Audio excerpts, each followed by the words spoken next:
Chapter Soil and Sky Langley Estate, The Orchard. 6 weeks later, the wind rustled through the orchard where jasmine now bloomed beside new rows of plum and ash. Arabella stood in a long linen coat, hands deep in soil, sleeves rolled.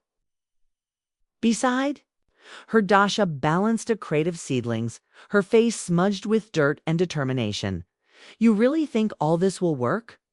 Dasha asked, voice skeptical but not cynical. Arabella looked up.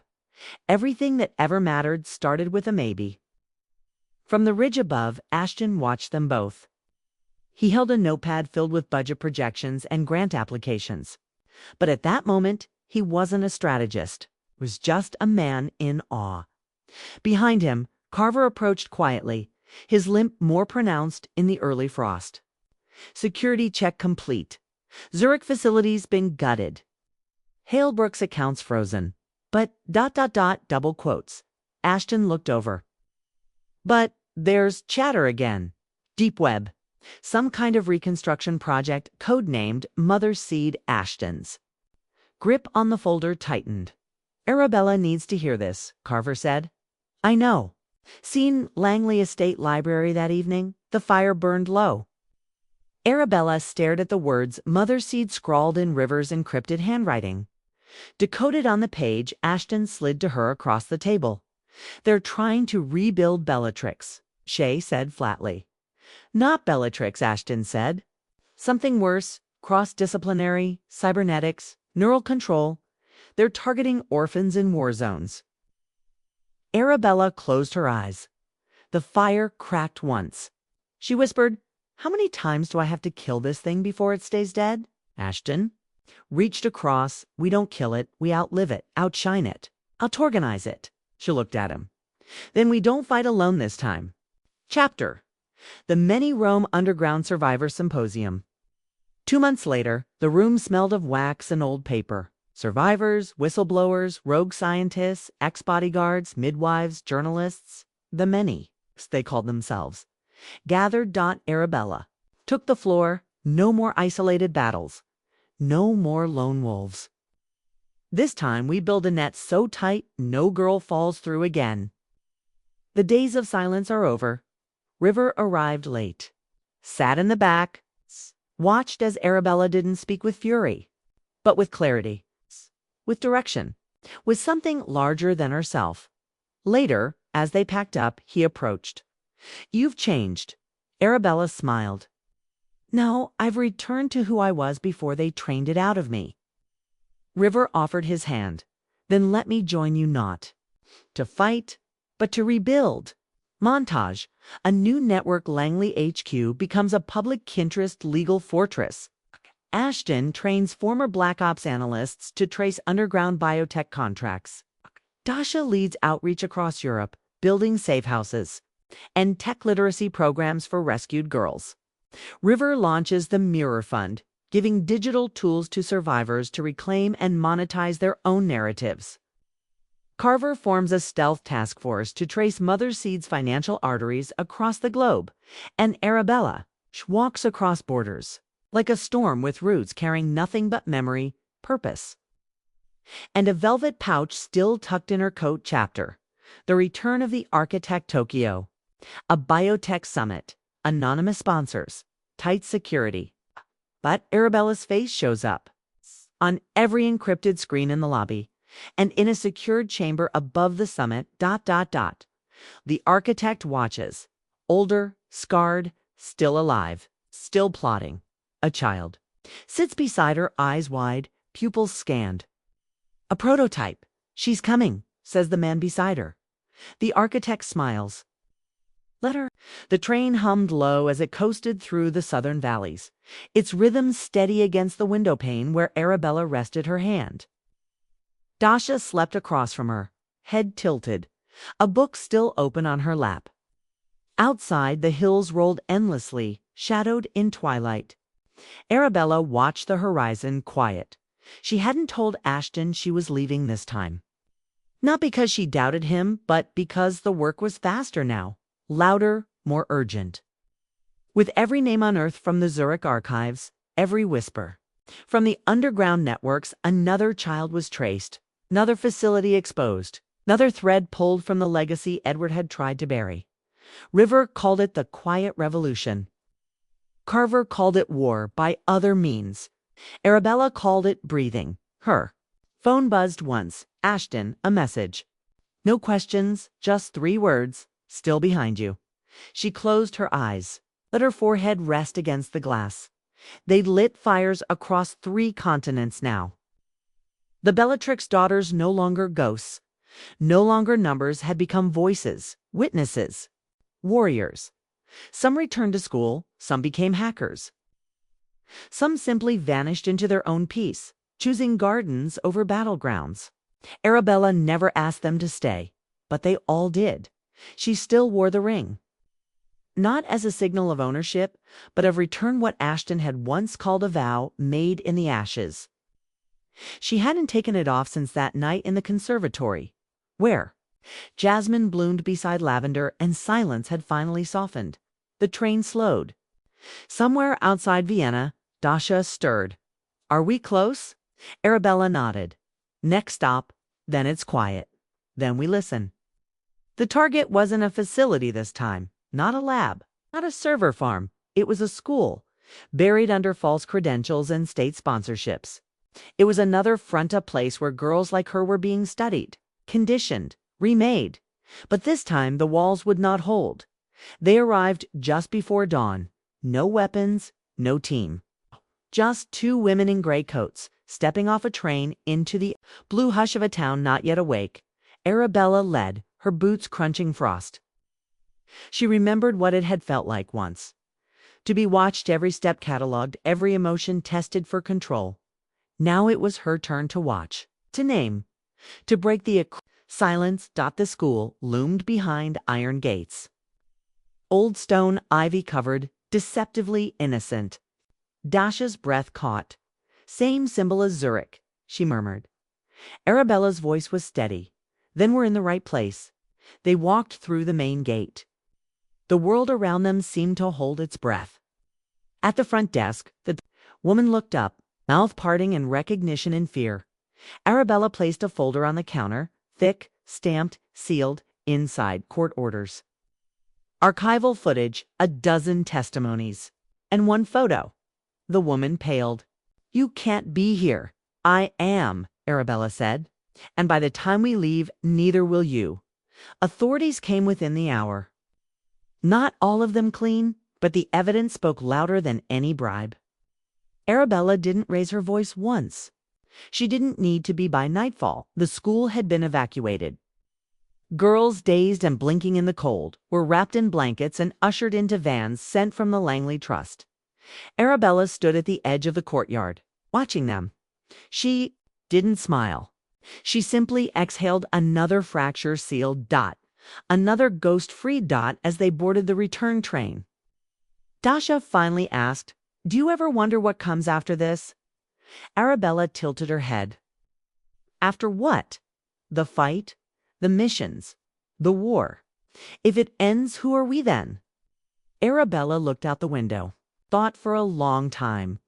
"We plant," she said softly. "We build things that last. Homes, laws, gardens, and maybe someday, stories not written in fire." Dasha watched her eyes wide. "You really believe that?" Arabella turned. "I have, too." The train pulled away, lights trailing like comets in the dark. And far away, on another continent. The architect watched the footage from Vienna on her silent monitors. Her hands trembled not with rage, but with something older. Recognition. The storm she raised had not passed, it had learned to bloom. The days blurred after Vienna, each one layered with calls, field reports, quiet reunions, and louder reckonings. Arabella barely slept.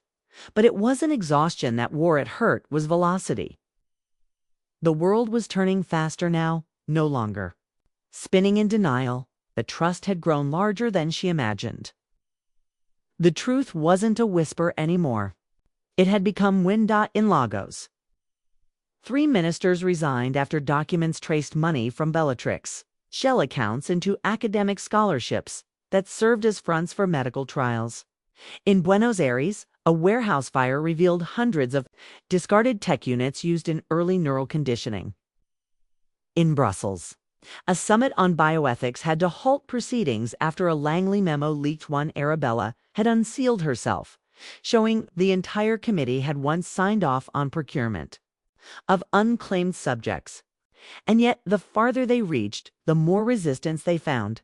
Some countries banned the archive. Some branded the girls conspirators. Some painted Ashton as a traitor to old wealth. Even River's face was printed in tabloids now, distorted, weaponized, rewritten. The war hadn't ended. It had only changed form. Arabella knew it would. She never expected peace, only clarity. One morning, she sat in the solarium of the Langley estate. A pot of mint tea cooling beside her, fingers absently tracing the edge of an old photograph. Her at 17, unaware, wide-eyed on the threshold of becoming someone else's experiment. She didn't look angry. That almost hurt more. Her phone vibrated. One message. Ashton, the Crownwell files came in. France, not just Zurich. The last lab was moved under a biotech firm 2 years ago. The clerk owns it. Quietly, she didn't reply. Just stood, slipped on her coat, and walked to the archive room, where her team was already awake. Hope scrolling code, Sloan on a call with Interpol, Jin editing a survivor testimony that would air tonight. When she entered, they all looked up. They didn't salute. They didn't freeze. They nodded to her presence, no longer startled. It steadied. We're moving again, she said, handing the file to Hope. And this time, we don't go in silent. That afternoon, she boarded a private train headed toward the south of France. Carver met her halfway through the ride, briefing her on security, confirming the architect hadn't been seen in weeks. No footprints, no signals. But Arabella felt her in every shadow. She always did at the facility in Avignon. Under the guise of regenerative medicine, a second generation of tests had begun. Only this time, they weren't starting with girls. They were experimenting on memory itself, uploading, remapping, reconstructing trauma into false narratives. Healing, they called it. Reintegration, but Arabella had seen the early results. They weren't healing. They were rewriting, making survivors forget they were ever victims. She stood in the main control chamber, air thick with bleach and heat. The doctor who had greeted them was now silent in handcuffs. Behind her, tech swipe drives and packed evidence under Rivers. Supervision. Arabella stared at the central console. Helmet of silver spines. A monitor still playing a sessioner. Girl named Isla being asked to retell a memory. Only for the machine to inject edits mid-sentence. She blinked, rewound, complied. Arabella's jaw clenched. She reached forward and shut it down manually. When she turned, the room had gone quiet again. Later, on the rooftop above the compound, the wind picked up. Dasha joined her, now part of the leadership team. She lit a cigarette, frowned at it, then put it out without taking a drag. This doesn't end, does it? She asked. No, Arabella said. It evolves. Dasha looked at her. Then what are we building? Arabella glanced across the sea of hills and smoke, her voice almost lost in the wind. A memory that can't be rewritten. They returned to London that night. Rain fell soft, not storming, just present. In the Langley greenhouse, Ashton had left the lights on. She walked in slowly, shedding her coat by the door. He was repotting vines, sleeves rolled up, hair dusted with soil. She didn't speak. He didn't either, until she reached him. Until her hands covered his. Until the silence curled around them, like something earned. He turned. You're back for now. And later, we keep going. His fingers squeezed hers gently. Together. Arabella met his gaze. If the world burns again, I want you beside me with the water. Or the matches. His laugh was quiet. That's the closest thing to a proposal I've ever heard from you. She kissed him. Just once. Not for ceremony. For grounding. Outside, the world kept spinning. But inside the garden, something rooted deeper than memory had begun to grow, and it would not be moved by the end of the week. A handwritten envelope arrived at the estate no return address only, Arabella's name inked with deliberate strokes. She opened it alone, seated at her desk beneath the high library windows. The paper inside was textured, foreign, the handwriting unmistakable. You've burned my face from every archive. Clever. But legacy doesn't die with name tags. You were the prototype, but I have successors. They don't remember you, they don't need to. They're better, cleaner, loyal. You exposed my past, now I shape the future. See you in Marrakesh, eh? Arabella sat very still. She didn't flinch, didn't speak. Only folded the paper once and slid it into the fire. The embers flared orange, devouring the words dot by midnight. She had called an emergency meeting in the orchard office. Ashton sat to her right, River to her left. Dasha patched in via video, eyes sharp despite the late hour. They didn't need a long explanation. One line from her was enough. She started again. A low hum of tension rippled through the room. River leaned forward. She's replicating. Arabella nodded, but not me, not physically. She's done hiding behind clones. It's time she's building minds people who think her thoughts without memory of origin. New soldiers, Ashton murmured. Voice, grim no, Arabella corrected. New architects, a silence settled like dust before River finally spoke. So we go to Marrakesh. Arabella closed the file in front of her. We go quietly. No foundation tags. No press. If we surface this too fast, it disappears. Do we even know where? Ashton asked. I do, she said. And she did. The address was buried in an old file from Orpheus Diagnostics, masked as an arts collective. But Arabella remembered the symbol, the same one that had marked her first test room, a broken quill inside a circle. They landed at dawn. The air in Marrakesh was warm and dry, filled with the scent of oranges and iron. Arabella wore no black. This time, she moved through the crowd in linen and dust-colored shawls, blending in, eyes tracking every angle.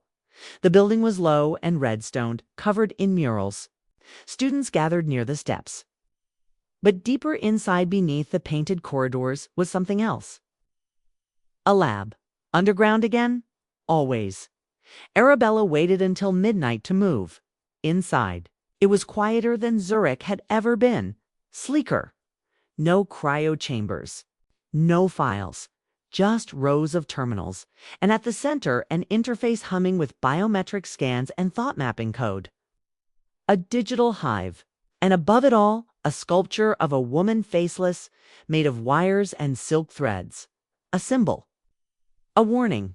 Arabella stepped forward, activated the central console. A hologram flickered to life. Not the architect, a girl, 15, maybe 16. And her voice was clear. If you're watching this, then she told you to come. That means she's ready for phase 4. That means I'm obsolete. Arabella's blood turned to ice. The girl's voice continued. She calls me Unia, I think.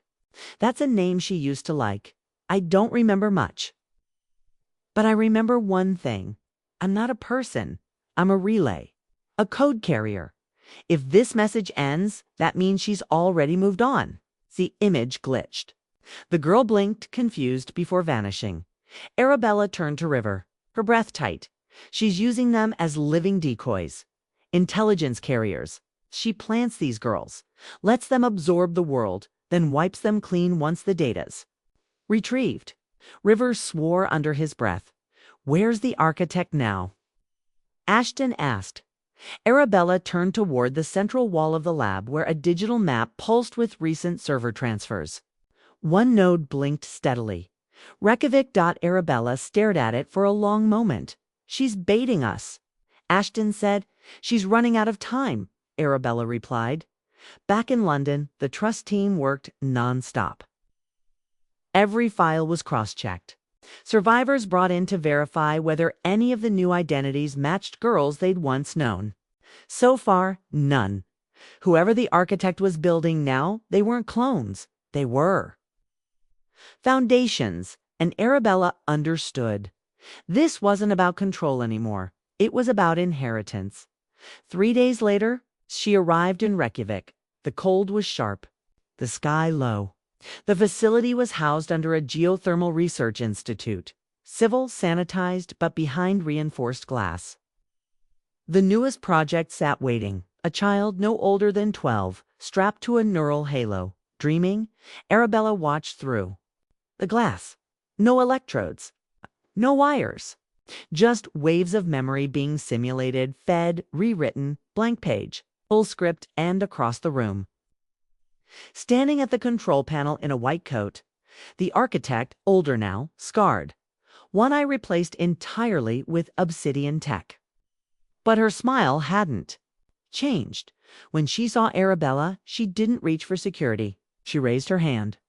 A greeting. Arabella entered the room without hesitation. No words passed at first. Just the hum of machines. Then, finally, the architect spoke. "Congratulations," she said. "You've come farther than any of my other versions." "I'm not your version," Arabella said. "Of course you are. Every woman who breaks their chains is still shaped by them. You just learn to turn the links into weapons." "I turn them into tools," Arabella corrected. "It's for building." The architect tilted her head, amused, still so earnest. "You're done," Arabella said. "Whatever this is, it ends tonight." "Oh, darling." "This isn't the end," the architect whispered, brushing a hand across the dreaming child's brow. "It's the blueprint. This one will never ask who she is. She won't need to. She'll be who we write her to be. Memory is overrated. Purpose is enough." Arabella stared at the child, so still, so small. Not a soldier, not a weapon. "Mirror, I used to think I was made in your image," Arabella said softly, "but I was made in spite of you." Then she reached into her coat and pulled the failsafe. River had designed it. Ashton had encrypted it. Hope had tested it in 6 labs across 3 countries. It would scrub every system. Not just data algorithmic memory, pattern code, real-time learning, and it would take the lab with it. The architect's eyes narrowed. "You wouldn't," she said. Arabella stepped forward, voice soft. "I'm not here to kill you. I'm here to bury what you made." Then she pressed the trigger. The glass began to melt. The power surged. And the fire began again. Not a fire of vengeance. A fire of erasure. By dawn, Arabella stood at the edge of the Icelandic cliffs, the sea boiling below. Behind her, Ashton approached. No words, just a thermos of coffee in his hand, held out like peace. She took it. They stood together, and this time she didn't look back. ChatGPT said they didn't speak for a long while. Just watched the steam curl from the thermos as the ocean wind thinned it into nothing. Arabella's fingers, wrapped around the warm metal, were steady now, not numb, not trembling, just still. Ashton stood beside her, coat fluttering in the cold, his expression unreadable but present, grounded. That was how he'd always looked when he wasn't performing, like gravity, not noise. "You're not going to ask me what happened," she said at last, the wind catching on the edge of her voice. "I already know," Ashton replied. "You came back." She nodded once. "And she's not coming back." That was all. No celebration, no relief. It's just the quiet understanding that the architect, the war, the old story, they were ash now. And Arabella was the one who had struck the match. She turned her gaze back to the sea, then slowly, almost absent-mindedly, pulled the ring on her finger free and looked at it. Not the decoy. Not the one forged for press releases or contract negotiations. The one she had chosen. Honest metal, smooth and simple. "I didn't think I'd survive it," she said, voice barely louder than the waves. "You did more than survive it," Ashton answered. "You rewrote it." She looked down at the ring again and then slipped it back on. Not like a woman retreating into safety, but like someone anchoring to her own name. Behind them, the first rays of sun broke the edge of the clouded horizon. casting pale gold light over the distant hills and water. The light didn't cleanse, it didn't forgive, but it revealed, and that, finally, was enough. When they returned to London, no announcement was made, no gala, no statement. Just a single internal memo circulated within the Langley Halebrook Trust. All remaining surveillance protocols discontinued, all identities restored, no daughters left behind. The girls no longer the Bellatrix daughters, no longer subjects began choosing names again. New ones, old ones. Some reclaimed their birth names, others made their own. Arabella didn't correct them. She only listened. She learned the shape of their silences. She remembered them all. The orchard bloomed early that year. Dasha began working full-time in the field office, setting up new intake programs for displaced girls across Eastern Europe. Sloane took a job with a legal coalition helping map out international reform on AI-based human rights violations. Jin taught self-defense classes in Brixton, refusing any press, but wearing her scars with unapologetic pride. And Arabella, she spent most mornings in the garden, hands in soil, growing things no one thought could root again. At night, she walked the halls of the estate barefoot, not haunted anymore, just present. She read again real books. She cooked when she couldn't sleep. Sometimes she stayed up and wrote, not for an audience, just to hear her voice again in ink. Ashton didn't ask for more than she gave. He was there planting trees with her in the orchard, meeting with donors, holding her hand when she let him, not building her life for her, just standing beside it. And slowly, so slowly she almost didn't notice, the rage quieted. Not gone. Never gone, but reshaped, forged into something cleaner. Power was no longer something she fought to escape. It was something she held now without flinching. Sometimes Arabella would look in the mirror and still see the versions they tried to make of her: the pawn, the bride, the failure, the storm, the reckoning. But now she simply nodded at them and let them pass, because she knew, finally, who she was without them. And on the first quiet night of spring, as Jasmine climbed the windows and the orchard whispered behind the stone walls, Arabella leaned into Ashton's shoulder, curled beneath a blanket, and let herself fall asleep, not in fear, not in armor, but in peace. Not the end, just breath. And Arabella's days began earlier now. Not because of fear or urgency, but because dawn had become something sacred, an hour that belonged to no one else.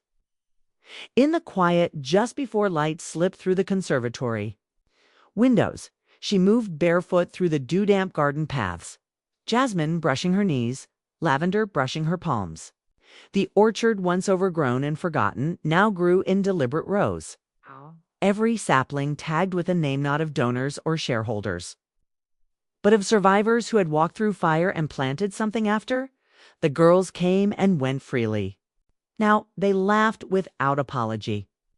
Some had cut their hair short. Some dyed it wild colors. Some wore scars openly, tracing them like maps across collarbones or cheeks, never hiding again.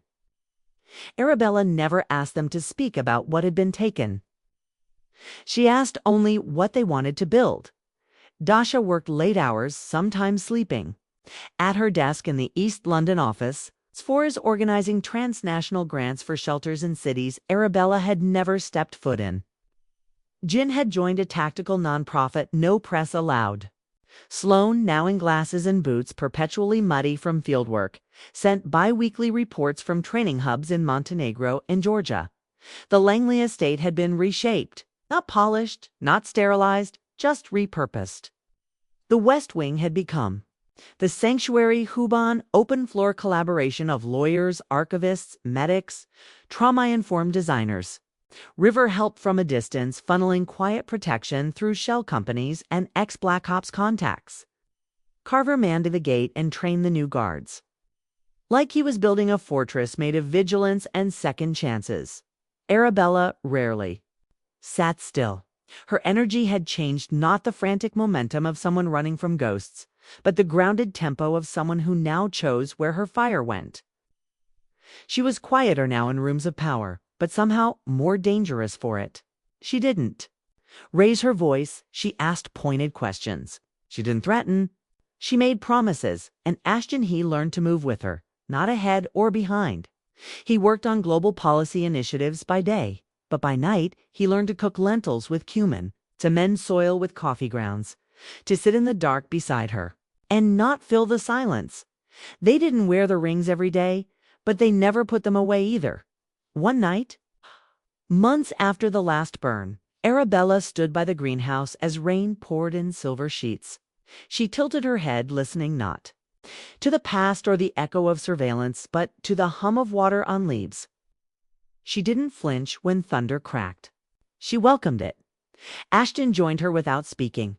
She passed him a steaming mug, freshly brewed. They didn't toast. They didn't whisper romantic promises. They just stood, rain above them, roots below, and all around them, the orchard grew. The weeks passed, not in chaos, but in quiet rebuild. Arabella no longer moved like someone bracing for battle. She moved with intention, now through courtrooms where testimony cracked old legal walls, through sanctuaries where laughter echoed in hallways that once carried silence, through the foundations of systems she was determined to change. She met with ministers, not to ask, but to inform. She sat with survivors, not to extract, but to listen. She walked into global panels with no PR team, no pre-cleared speech, just truth. Ruthless, necessary, and unafraid. The Langley Halebrook Trust became more than an initiative. It became a blueprint. Licensing and policy teams built programs rooted in consent, not charity. Training modules were co-authored with survivors. Every document, every line of code, every clause carried one mandate: dignity is non-negotiable. Donors who had once demanded naming rights were turned away. The archive had made sure of that. You either came clean or you didn't come in. Behind closed doors, some called her unreasonable. Others said she was dangerous. Arabella wore both like armor. When the World Commission on Trafficking Reform held its emergency summit in Oslo, Arabella walked into the conference hall uninvited. By the end of the day, 3 resolutions had passed with survivor-led amendments. 5 delegates resigned, and a 6th asked to join her task force. She didn't smile often in public, but when she did, it rewired rooms. Back in the orchard, the earth was soft again. Ashton had hired local school children to help with planting weekends. He said it was more honest that way. Truth wasn't legacy. It was compost. It needed work. Hands, mistakes, breath. They spent their nights in the East Wing now. No staff, just them. Arabella would curl on the floor with blueprints. Ashton at the window reading articles out loud, editing government responses with dry sarcasm and tea. Sometimes they'd argue, long and late, about strategies, about how fast or slow to go, but they never walked away angry. They were learning what it meant to fight the same war, not just love the same cause. There were still threats, anonymous letters, legal traps, hidden enemies who'd built too much off silence to let it stay broken. But Arabella had outlived that fear. She wore her story like steel now. One afternoon, she sat on a bench beneath the oldest pine in the grove, a fresh envelope on her lap. It had come from a Geneva tribunal, a formal request. They wanted her to testify, done just as survivor, but as expert. Not to prove pain, but to expose policy. She didn't open it yet. She watched the girls in the field, Hope and Dasha, teaching. New arrivals, how to repot seedlings. Sloan bent over blueprints of a planned shelter in Dakar. Someone played a guitar. Someone else argued gently about compost ratios. It wasn't perfection. It was beginning. That was enough. She looked down at the envelope, then up at the clouds breaking open with light. She would testify. But not because they asked her to. Because she had something to say. ChatGPT said. Arabella stood beneath the wide canopy of the orchard, the breeze threading through her braid as she read the letter again, then folded it, slipped it into her back pocket, and didn't look back. She didn't need confirmation anymore. Her presence was the confirmation. The orchard was blooming. Survivors were writing their own curricula. The Trust's first global summit was being planned, not in Davos or Geneva, but in Lagos. That had been Dash's idea. Where the silence started, we answer it loud. The thought made Arabella smile. Not the half-curled, careful smile of a woman calculating moves, but one unguarded, real. Ashton found her hours later in the library, cross-legged on the floor beside a stack of translated depositions. She didn't look up immediately. She was highlighting something. A note left by one of the girls in the Zurich group. Justice isn't loud. It's patient and armed with memory. He crouched beside her, slid a steaming mug of coffee into her hand. She took it wordlessly, her fingers brushing his in, thanks. He didn't need to ask what she was reading anymore. He already knew.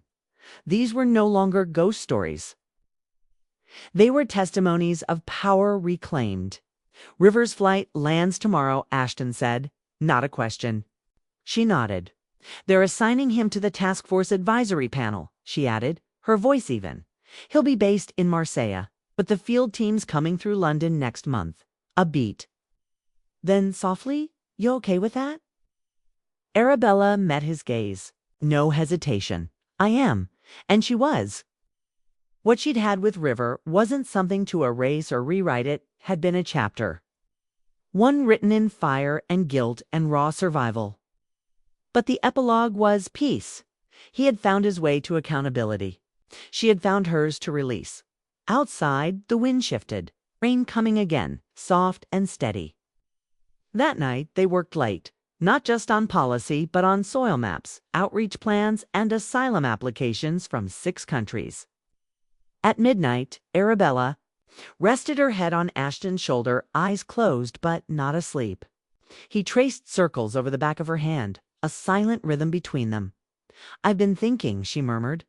We should open a secondary campus, somewhere unexpected, somewhere loud, like Palawan, she said, or Karachi. Maybe Rio? He grinned into her hair.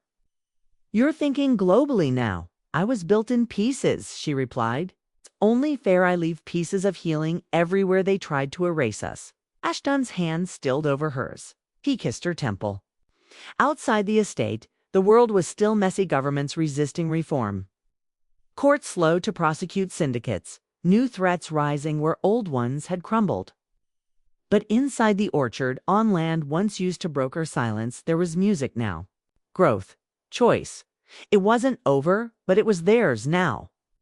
And that was how the war ended, not in a single fire, but in the steady, stubborn planting of something better. A few days later, the orchard welcomed its first cohort of international. Survivors girls from Moldova, Myanmar, Lagos, Puebla, Karachi, and Kyiv. Not guests. Not patients. Builders. Arabella stood at the threshold of the east greenhouse, watching them. Some were barefoot in the soil. One painted a mural on the walls, inner glass dandelions turning into birds. Another tuned an old guitar left behind by one of the Langley staff. They didn't need instructions, only space, and the knowledge that they were safe enough to imagine again. Ashton stepped beside her, sleeves rolled up, boots still muddy from clearing the southern trail. It's working, he said, quietly. She exhaled. It's beginning. The Trust's official launch had already rippled across the world. Governments were being forced to audit private sector contracts. Investigations reopened. Edward's archive had led to 7 international resignations and the suspension of 3 diplomatic envoys. Arabella had testified twice already, once to the UN Subcommittee on Biogenetic Violations, and once, tearfully but clearly, in front of the Parliamentary Oversight Commission in London. The name Bellatrix had become shorthand now for fear, but for resilience born from captivity. Still, the trauma ran deep. It didn't vanish because of tribunals or headlines. That was why they'd built this place. Arabella and Ashton walked slowly through the orchard rows of rosepal trees. Wild jasmine and creeping vines of passion fruit now trained along reclaimed fencing. A few girls passed them on bikes, laughing, wind whipping through hair that had once been shaved for compliance. Arabella smiled at each of them, naming them silently as she passed. Aaliyah, Noor, Victoria, May, Tara, Ishrat. They weren't numbers anymore. Later, in the main lodge, Arabella sat before a fire with Dasha and Jin, drawing out plans for the Trust's mobile outreach van. No uniforms, Dasha insisted, her accent still thick. We wear what they wear, so they don't feel inspected. And no translators from the system, Jin added. We use survivor interpreters. Arabella nodded, noting every word. And meals first, not interviews. The girls exchanged a look. A private code. Arabella smiled. Exactly. At night the lodge was quiet. Arabella wandered the halls in socks and a thick cardigan, passing rooms with soft laughter behind the doors. Ashton found her near the kitchen, nursing a mug of mint tea. You've been walking a lot lately, he said. She shrugged. I don't sleep like I used to. He studied her. That's not always a bad thing.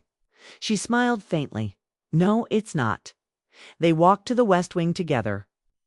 It had once been Langley's boardroom mahogany, vaulted ceilings, brass chandeliers. Now it held books, plants, old pillows, a swing chair. On one wall, a massive collage built from shredded Bellatrix files declassified, unredacted, sewn together by the girls and then painted over with wild colors. A phoenix rose from the center mid-flight, wings stitched from fragments of names once used against them. Arabella stood before it, silent.